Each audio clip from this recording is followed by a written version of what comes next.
Gangs peddle drugs, violence and misery in their communities. Last year we saw the mongrel mob take over a Potiki for days, while law-abiding Kiwis couldn't leave their homes. That is unacceptable, and I'm pleased to see police sending a clear message to that gang that it will not be tolerated. Despite being 1% of the population, gangs cause 19% of all homicides, 25% of all kidnappings and abductions, and 30% of all drug supply offences. Yesterday, police dealt a significant blow to the mongrel mob barbarians in a Potiki with the execution of over 30 search warrants across the North Island as part of Operation Highwater.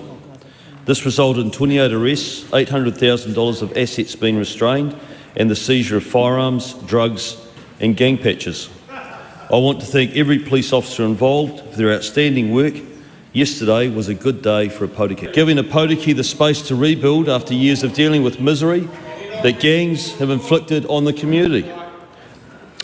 If this government's objective is to crack down on gangs, why then were tamariki, kaumātua, mothers breastfeeding babies subjected to the police raids yesterday in Opotiki, and now are fearful that police actions are targeted, calculated and planned to create an unsafe environment?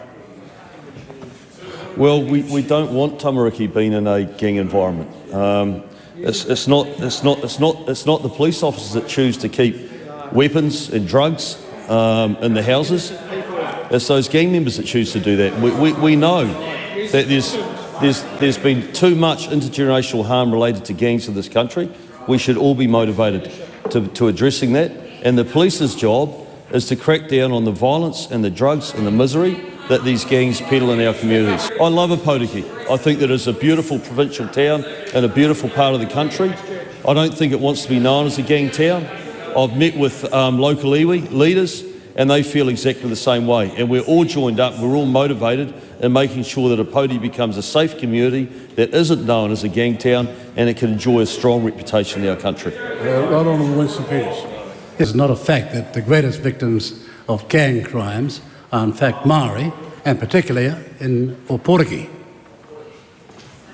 Mr Speaker, yes, unfortunately, Maori are grossly overrepresented in victimisations, being 60% more likely to experience violent crime and more than twice as likely to be highly victimised. And a lot of that sits inside the gangs, and that's why we should all be motivated to try and fix the intergenerational gang harm that impacts our young people and our children. We should be trying to fix that.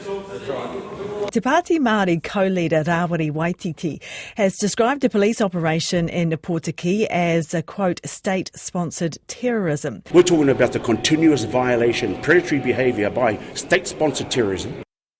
I think it's a very emotive and ridiculous statement. Look, I spoke with him yesterday in the House. I think the language that was used was very emotive, designed to try and provoke a response. We've got a world-class police force. They're outstanding. Their job is to target organised crime.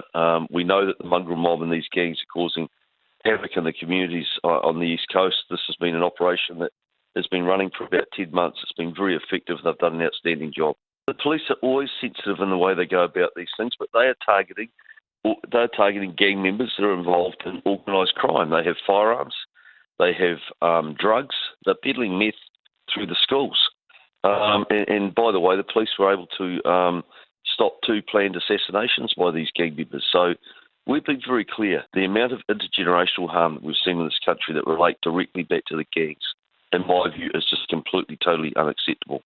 And like I said to Rawiri yesterday, everyone should be motivated and try to make sure that we deal with that. The police have got a really important job, and that is to get on top of the violent crime that our current country has been experiencing a massive growth for the last 5 or 6 years. And they're motivated and they're doing a very good job of getting on top of that.